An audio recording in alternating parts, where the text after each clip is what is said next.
বীরভূম জেলা তৃণমূলের দাপুটে নেতা অনুব্রত মণ্ডলের ডাকে সোমবার বোলপুরে অনুষ্ঠিত হলো এক মহামিছিল। সকাল থেকেই শহরের বিভিন্ন প্রান্ত থেকে মানুষের ঢল নামে বোলপুরে। মিছিলের শুরু থেকেই লক্ষ্য করা যায় তৃণমূলের কোর কমিটির শীর্ষ নেতৃত্বের উপস্থিতি। দলীয় পতাকা, স্লোগান ও বাদ্যযন্ত্রে মুখর ছিল গোটা শহর। প্রসঙ্গত, তৃণমূল কোর কমিটির সদস্যরা একজোট হয়ে এই মিছিলে পা মেলান। তাদের সঙ্গে ছিলেন জেলার অন্যান্য নেতারা ও কর্মীবৃন্দ।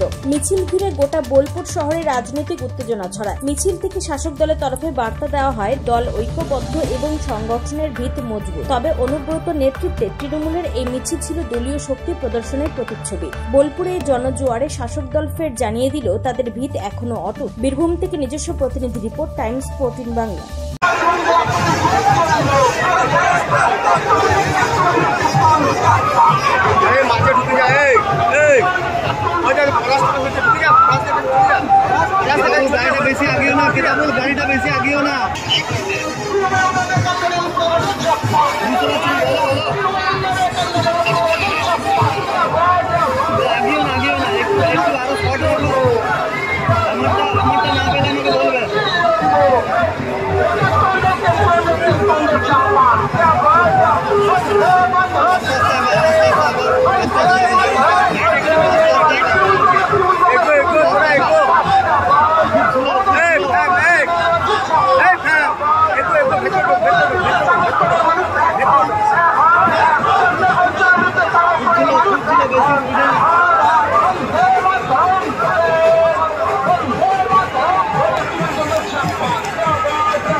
দাঁড়িয়ে যাও